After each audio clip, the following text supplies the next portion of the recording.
మన ప్రభువును రక్షకుడైన యేసుక్రీస్తు వారి నామం పేరిట ఈ వాక్యం వింటున్న ప్రతి ఒక్కరికి నా హృదయపూర్వక వందనాలు. ఈ విధంగా మరొకసారి మిమ్మల్ని అందరినీ కలుసుకోవడానికి దేవుడు నాకు ఇచ్చినటువంటి ఈ భాగ్యమును బట్టి దేవునికి మొదట స్తుతి చెల్లిస్తున్నాను. దేవుని వాక్యాన్ని కొద్ది నిమిషాలు మనం విందాం. వినే ముందు ఒక చిన్న ప్రార్థన చేసుకుని దేవుని వాక్యంలోకి వెళదాం. మహాపరిశుద్ధుడైన తండ్రి, నీ ప్రేమకు వందనాలు. నీ వాక్యమును మేము ధ్యానించేటువంటి అవకాశాన్ని మీరు ప్రేమించి మాకు ఇచ్చినందుకు వందనాలు చెల్లిస్తున్నాను. నాకైతే యోగ్యత లేదయ్యా. నేను అయోగ్యుణ్ణి, అల్పుడను, మంచి లేనివాడిని. నన్ను నువ్వు ప్రేమించి నీ బిడ్డగా చేసుకుని నాకు నువ్వు ఇచ్చిన ఈ గొప్ప భాగ్యమును బట్టి నీకు కృతజ్ఞత చెల్లిస్తున్నాను. దేవా, నీ వాక్యము ధ్యానించుండగా ఈ లోక సంబంధమైన జ్ఞానము వెర్రితనం కాబట్టి ఆ జ్ఞానం మాలో నుంచి కొట్టివేసి పరలోక సంబంధమైన నీ ఆత్మ జ్ఞానము నీ కృపలో మా అందరికి దయచేసి లోతైన నీ వాక్యమును చక్కగా నేర్చుకొని నీ వాక్యానుసారం నడిచి మిమ్మల్ని సంతోషపెట్టేవారుగా ఉండటానికి సహాయం చేయండి.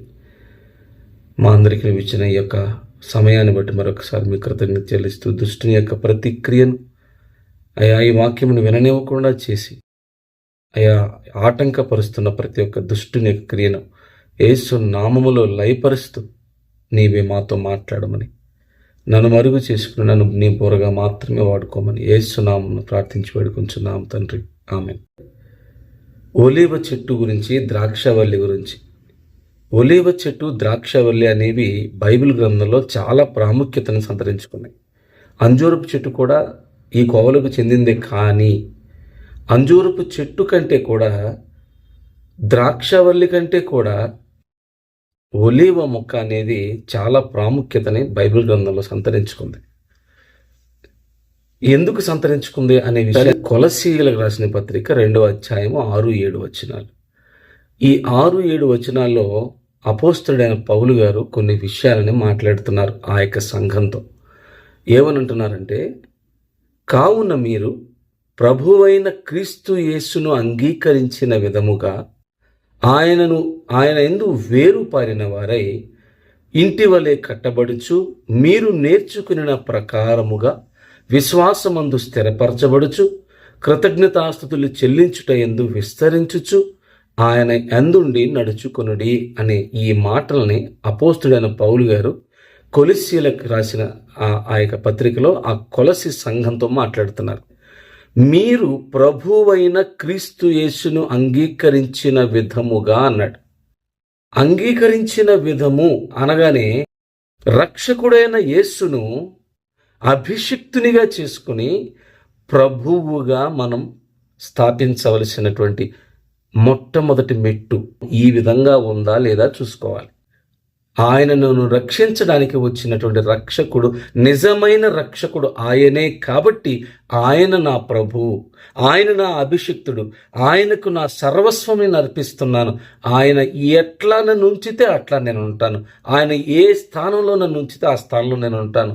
ఆయన ఏ విధంగా నన్ను కోరుకుంటే ఆ విధంగా ఉంటాను అని సర్వాంగీకారము, సర్వము నువ్వు అంగీకరించి ఆయనకు నిన్ను నువ్వు అప్పగించుకోవడం మొట్టమొదటి నువ్వు చేసావా లేదా?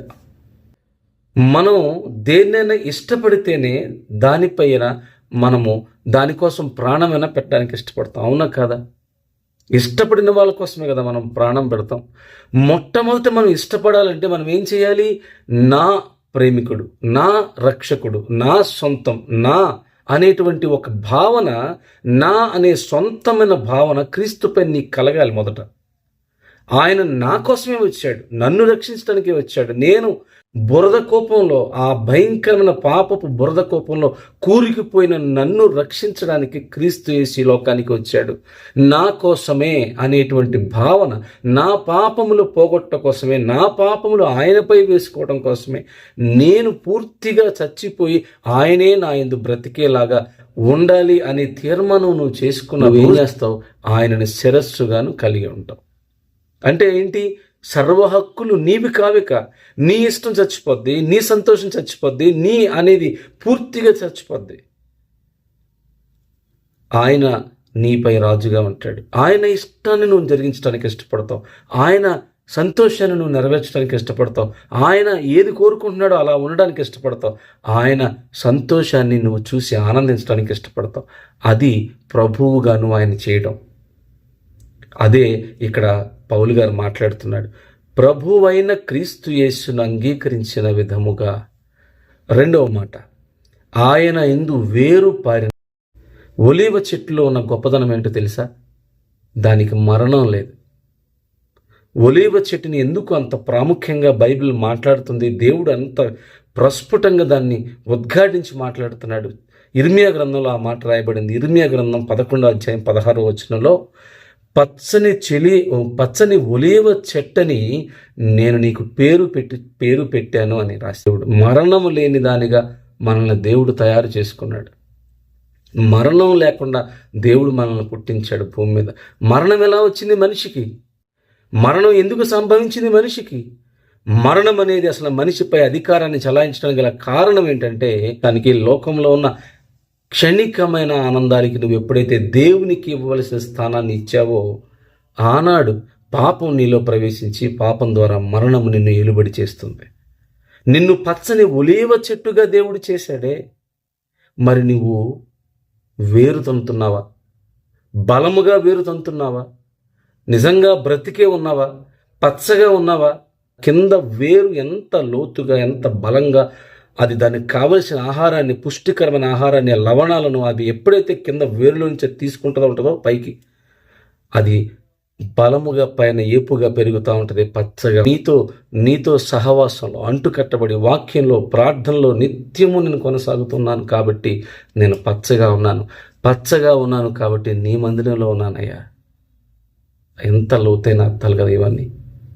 మనం ఆలోచించక, ఇవన్నీ మనకు అర్థం కాక మనం ఇలాగా లోకానుసారమైన జీవితానికి అలవాటు పడిపోయాం. కానీ నిజంగా దేవుని ప్రేమ, దేవుని యొక్క గొప్పతనం, దేవుని యొక్క విలువ నీకు అర్థమైతే నీ ఇష్టాన్ని కాదు, నీ సంతోషాన్ని కాదు, నీ ఆనందాన్ని కాదు, తండ్రి యొక్క ఆనందాన్ని, తండ్రి సంతోషాన్ని, తండ్రి ఏం కోరుకుంటున్నాడు నీ దగ్గర నుంచి, తండ్రి ఏం ఆశిస్తున్నాడు నీ దగ్గర నుంచి, నీవు కాకుండా నీలో నుంచి దేవుడు ఏం ఆశిస్తున్నాడో నువ్వు ఇవ్వగలుగుతావు ఖచ్చితంగా. ఆ పచ్చదనాన్ని నీ నుంచి కోరుకుంటున్నాడు. ఆత్మ అనుగ్రహించు ఆ విలువైన పండ్లని దేవుడు నీ నుంచి ఆశిస్తున్నాడు. మనము సంతోషాన్ని, దేవుని యొక్క ఆనందాన్ని దేవుడు ఏం కోరుకున్నాడో అది ఇవ్వాల్సిన మనం లోకానుసారమైన ఇష్టాల వల్ల అటు పరిగెడుతున్నాం, ఇటు పరిగెడుతున్నాం. దేవునికి ఇవ్వవలసిన, వాక్యానికి ఇవ్వవలసిన సమయాన్ని దేవుని వాక్యానికి ఇవ్వట్లేదు. దేవుని యొక్క ప్రార్థనకు ఇవ్వవలసిన సమయాన్ని ప్రార్థనకి ఇవ్వట్లేదు. నీ యొక్క చెట్టు పచ్చగా ఉండాలంటే కింద వేరు బాగుండాలి కదా. అందుకనే పౌలు గారు ఆ మాట అంటున్నాడు, ఆయన యందు వేరు పారిన వారై. ఒలీవ చెట్టు కూడా ఇలాగే లోతైన వేరును కలిగి ఉంటుంది. అది నిత్యము బ్రతుకుతుంది అనడానికి ఒక గొప్ప మీకు సాదృశ్యం బైబిల్ నుంచి చెప్పనా? నోవహు సమయంలో ఆ పావురం వెళ్ళి ఏం పట్టుకొచ్చిందండి? నోట ఒలీవల చిగురుని పట్టుకొచ్చింది, దాని నోట ఖర్చుకొచ్చింది. అంటే మీరు ఇక్కడ కూడా గమనించండి, మొట్టమొదట బ్రతికిన చెట్టు ఏంటి? ఒలీవల చెట్టు. అంత భయంకరమైన వరదల్లో కూడా బ్రతికి ఉన్న చెట్టు ఏదన్నా ఉందంటే అది ఒలీవ చెట్టు. మన వేరు ఎప్పుడైతే క్రీస్తులో బలంగా ఉంటుందో చుట్టూ ఉన్న ఏవి మనల్ని ఏం చేయలేవు. నువ్వు పడిపోతున్నావా? నువ్వు కృంగిపోతున్నావా? శోధనను జయించలేకపోతున్నావా? బలంగా నిలబడలేకపోతున్నావా? శోధన రాగానే బలహీనుడు అయిపోయి దాంట్లో నీరసించిపోతున్నావా? జయ జీవితం నీకు రావట్లేదా? అసహ్యకరమైన దాన్ని విడిచిపెట్టే శక్తి నీకు రావట్లేదా? లోపం నీలోనే ఉంది. అదేంటో తెలుసా? నీవు దేవునికి ఇవ్వవలసిన సమయాన్ని దేవునికి ఇవ్వట్లేదు. దేవుని ప్రార్థనతో, అంటే ఆయనతో సహవాసంలో నువ్వు లేవు. ఆయన వాక్యాన్ని నువ్వు ధ్యానించట్లేదు. నువ్వు దూరంగా ఉంటున్నావు దేవునికి. వేరు లోతుకి వెళ్ళట్లేదు. నీరు ఎక్కడుందో అక్కడ వరకు నీ యొక్క వేరు వెళ్ళట్లేదు. ఆ బండ సందుల్లో లోపల దాగి ఉన్న నీటిని నీకు ఇవ్వాలని చూస్తున్నాడు. ఆయనే ఆ బండ, క్రీస్తే ఆ బండ. ఆ బండలోని నీరు తాగి ఆ ఒలీవ మొక్క బతుకుతుంది. మరి నీవు అలా బ్రతకలేకపోతున్నావు కాబట్టి పైన గాలి వాన వచ్చినప్పుడు, తుఫాను వచ్చినప్పుడు ఇర్మియా గ్రంథంలో చాలా స్పష్టంగా మాట్లాడతాడు. హోషియా గ్రంథంలో కూడా మాట్లాడతాడు. ఏంటంటే ఒలీవ చెట్టు అంట ఎండిపోయిందట. ఒలీవ చెట్టు చచ్చిపోయే స్థితిలో ఉందట. చిట్ట చివరన ఒక 3 పళ్ళు 4 పళ్ళు ఉంటే రాలిపోయినట్టు ఆ చెట్టు, అంటే బలహీనమైపోయిన చెట్టు వలె ఇశ్రాయేలీలు అయిపోయినట్టుగా అక్కడ దేవుడు మనకు చూపిస్తున్నాడు. అంటే నీ స్థితి నా స్థితి కూడా మనం అర్థం చేసుకోవాలి, మనం పరిశీలించుకోవాలి. మన జీవితం ఎలా ఉంది? ఆయనతో అంటుకట్టబడి వేరుతన్ని ఆయనలో ఉన్నటువంటి జీవజలాన్ని తాగుతూ, ఆయనలో ఉన్న శక్తిని మనం తీసుకుంటూ, ఆయనలో ఉన్న బలాన్ని మనం తీసుకుంటూ, ఆయన ఆత్మ ఇచ్చేటువంటి ఆ యొక్క తృప్తిని, ఆయన ఆత్మ ద్వారా వచ్చే బలాన్ని మనం పొందుకుంటూ మన ఆత్మీయ జీవితాన్ని బలపరుచుకుంటున్నామా లేదా? మన ఆత్మీయ జీవితం బలపడకుండా కృంగిపోవడానికి కారణమైనటువంటి ఈ లోక సంబంధమైన వాటిని జయించాలి అంటే నీవు ఆయనతో సహవాసాన్ని కలిగి ఉండాలి.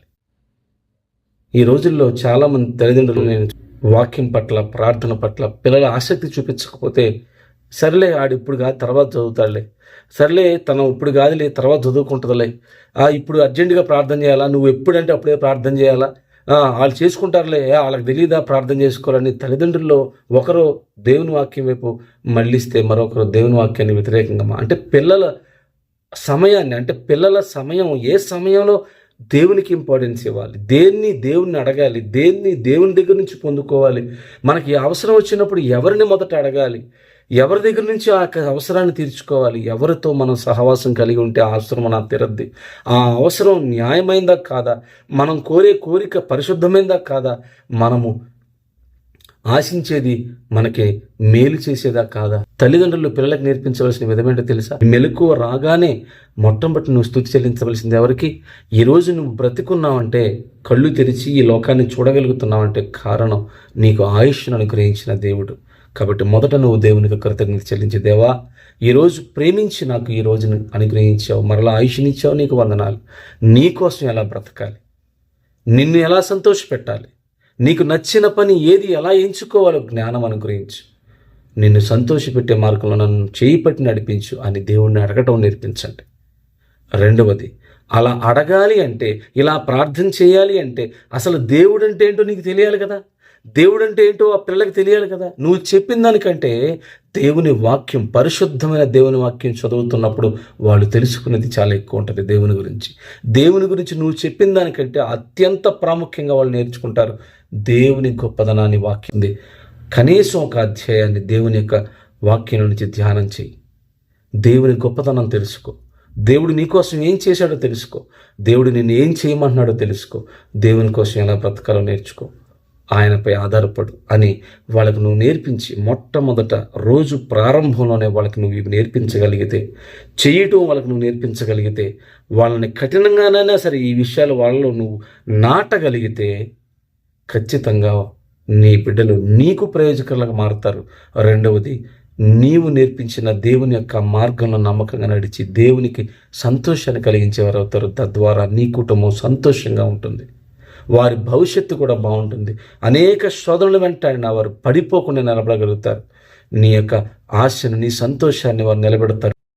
మంచి పేరుని తేవడం కంటే ఇక తల్లిదండ్రులకు కావాల్సిందే ఉందండి బిడ్డల జీవితాల్లో నుంచి. ఈ వాక్యం వింటున్న వారు ఎవరైనా సరే దయచేసి, వాళ్ళు వృద్ధులు కావచ్చు, చిన్నపిల్లలు కావచ్చు, యవనస్తులు కావచ్చు, దేవుని ప్రార్థన పట్ల, వాక్యం పట్ల మీరు ఆసక్తి చూపించండి. ఒలీవ మొక్క ఎలా అయితే కొండ బండ పైన పెరుగుతూ దాని వేరుని తన్ని ఆ బండలోని స్వచ్ఛమైన నీటిని తీసుకుంటూ బతుకుతూ పచ్చగా ఉంటుందో, దేవుడు కూడా నీకు ఆ పేరు పెట్టాడు. నీకు పచ్చని ఒలీవ చెట్టు అని పేరు పెట్టాను అని. ఆ పచ్చని ఒలీవ చెట్టుగా నువ్వు బ్రతుకు. దావీదు అన్నాడు, నేను పచ్చని ఒలీవ చెట్టునై నీ యొక్క మందిరంలో నివసించుచున్నానయ్యా నిత్యము అన్నట్టుగా. మొట్టమొదటి అందరూ చాలా బలంగా దేవుని అంగీకరిస్తారండి. నేను క్రీస్తుని పోలి నడుస్తాను, క్రీస్తు వలె ఉంటాను, క్రీస్తును ఎట్టి పరిస్థితుల్లో నేను క్రీస్తు ఇష్టాన్ని నెరవేరుస్తాను, లోకాశని జయిస్తానని. కానీ అలా జయించాలి అంటే తెలుసా? దేవుని వాక్యంలో, ప్రార్థనలో ఎడతెగక నిలకడగా నువ్వు ఉన్నప్పుడు లోకాన్ని జయించడం నీకు వస్తుంది. అదొకటే నేర్చుకో. అందుకని అన్నాడు, వేరు తన్ని అంగీకరించిన విధముగా ఆయన యందు వేరు పారిన వారై ఇంటి వలె కట్టబడచ్చు. మీరు నేర్చుకున్న ప్రకారముగా విశ్వాసమందు స్థిరపరచబడుచు, కృతజ్ఞతాస్తుతులు చెల్లించుట యందు విస్తరించుచు, ఆయన యందుండి నడుచుకొనుడి. ఎంత అద్భుతమైన ఈ మాటలు కదా! నేను చెప్పిన దానికంటే మీరు చదివి దేవుణ్ణి ఇంకా అడగండి, అయ్యా ఇందులో ఉన్న లోతైన మర్మాలు తెలుసుకోవడానికి మాకు కృప చూపని. ఈ వాక్యాన్ని చదువుతున్నప్పుడే దేవుడు మీతో మాట్లాడటం మొదలెడతాడు. మొదట తెలుసుకోవాలి దేవుణ్ణి, ఆయన్ని ప్రభువుగా చేసుకోవాలి. ప్రభువుగా చేసుకుని ఇక అయిపోయింది అక్కడతో, ఇక నేను క్రీస్తుని అంగీకరించేశానని అక్కడతో వదలకూడదు. నిత్యం ఆయన ప్రార్థన చేసుకోవాలి, ఆయనతో సహవాసం కలిగి ఉండాలి, వాక్యం పట్ల నీకు ఆసక్తి ఉండాలి, వాక్యం చదవాలి, ప్రార్థన చేసుకోవాలి, ఆయనతో సహవాసంలో నువ్వు ఉండాలి. అప్పుడు నువ్వు ఒక మంచి గృహముగా కట్టబడతా ఉంటావు, ఒక మంచి ఇల్లుగా ఇటుకపై ఇటుక కట్టబడతా ఉంటావు, బలమైన స్థిరమైన పునాదిగా నువ్వు కట్టబడతావు. మనం ఈ కట్టబడుతూ నేర్చుకున్న ప్రకారం మనం విశ్వాసంలో స్థిరపరచబడాలి, కృతజ్ఞతాస్తుతులు చెల్లించాలి దేవునికి. ఇలా విస్తరిస్తూ ఆయన యందు ఉండి మనం వాడుకున్నాడు. ఒలీవ చెట్టుకి ఇచ్చిన ప్రాముఖ్యత, ప్రాధాన్యత నీ జీవితంలో దేవుడు నీకు ఆ పేరు పెట్టాడు, అలాగే ప్రాముఖ్యతనిచ్చాడు. నువ్వు అలాగే వాడబడుతూ దేవుని యొక్క సేవలో నిలకడగా ఉండి ఆయన పనిలో వాడబడాలని ఒక సేవకునిగా నేను కోరుకుంటూ నా ఈ మాటలు ముగిస్తున్నాను. నేను కూడా అదే ఆశపడుతున్నాను. ఈ లోక సంబంధమైన శోధనలపై జయిస్తూ, జయ జీవితం పొందుతూ, క్రీస్తుతో సహవాసంలో ఉంటూ, ప్రార్థన యందు వాక్యం ముందు నిలకడగా నడుస్తూ, ఆయనను కలిగి జీవించాలని, ఆయన ఏ ఫలంనైతే మన నుంచి ఆశించాడో ఆత్మఫలం అది ఫలిస్తూ ఆయనలో మాత్రమే సంతోషంగా మనం జీవించాలని కోరుకుంటూ వందనాలు చెల్లిస్తూ, ఈ వాక్యం పట్ల మీరు నడవాలని, వాక్యానుసారంగా జీవించాలని, దేవుని ఆశీర్వాదాలు మీ జీవితాల్లో మన జీవితాల్లో పొందుకోవాలని ఆయన సేవకునిగా నేను కోరుకుంటూ నా మాటలు ముగిస్తున్నాను. చిన్న ప్రార్థన చేసుకుందాం. మహాపరిశుద్ధుడైన తండ్రి, నీ ప్రేమకు వందనాలు. అమూల్యమైనటువంటి నీ సందేశాన్ని నీ కృపలో మాకు అనుగ్రహించావు ప్రభా. అజ్ఞానులమైన ఆయన, మంచి లేని వారము తండ్రి, దయతో మమ్మల్ని క్షమించి ఈ వాక్యం ద్వారా మాతో మాట్లాడి మమ్మల్ని బలపరిచినందుకు నీకు వందనాలు చెల్లిస్తూ, అయ్యా ఇప్పటికే బలహీనమై లోకానుసారమైన ఆశలతో పట్టబడి, అయ్యా క్షణికమైన ఆనందాలకి, శరీర సుఖాలకి, లోకానుసారమైన కోరికలకి, బలహీనతలకి పట్టబడిపోయి నాశనమైపోయామయ్యా. ఎన్నో కోల్పోయాం, నాశనమైపోయాం. వెనుదిరిగి చూసుకుంటే అంతా నష్టమే, కానీ ఎక్కడ సంతోషం అనేది లేదు మా జీవితాల్లో. దేవా, ఈ యొక్క నష్టానికి కారణం మేమే, ఈ నష్టానికి కారణం కేవలం మేమేనయ్యా. నీకు ఇవ్వవలసినటువంటి సమయాన్ని, నీకు ఇవ్వవలసిన స్థానాన్ని, నీకు ఇవ్వవలసినటువంటి ప్రత్యేకత, ప్రాముఖ్యతని అయ్యా ఈ లోకానికి ఇవ్వటం వల్లనే మా జీవితాల్లో సంతోషాన్ని కోల్పోయి పాపమును తెచ్చుకొని, పాపం ద్వారా నష్టాన్ని తెచ్చుకొని మరణానికి పాత్రలు అవుతున్నాం. ఈ పరిస్థితి నుంచి మాకు విడుదల కలిగించడానికి నువ్వు ఈరోజు మాకు నేర్పిన ఈ పాఠమును బట్టి వందనాలు. మొదట మిమ్మల్ని అంగీకరించే విధమే మేము తెలుసుకొని, పరిపూర్ణమైన హక్కును మాపై నీకు ఇచ్చి, మా ఇష్టం కాదు, మేము చచ్చి నిన్ను మాలో బ్రతికించేవారుగా ఉండటానికి సహాయం చేసి, తద్వారా నీలో ఇంకా నమ్మకంగా నడిపించబడుతూ, స్థిరపరచబడుతూ, నీకు కృతజ్ఞులమై జీవించి భాగ్యం మాకేమని యేసుక్రీస్తు ప్రభువారి నామం పేరటి ఈ వాక్యమును, ప్రార్థనను అడిగి వేడుకొని పొందుకుని ఉన్నాం మా ప్రియ పరలోకపు తండ్రి. అందరికీ కూడా నా హృదయపూర్వక వదనాలు. మరి యొక్క మంచి సందేశంతో మీ ముందుకు రావడానికి దేవుడు నాకు సహాయం చేయాలని కోరుకుంటూ సెలవు తీసుకుంటున్నాను.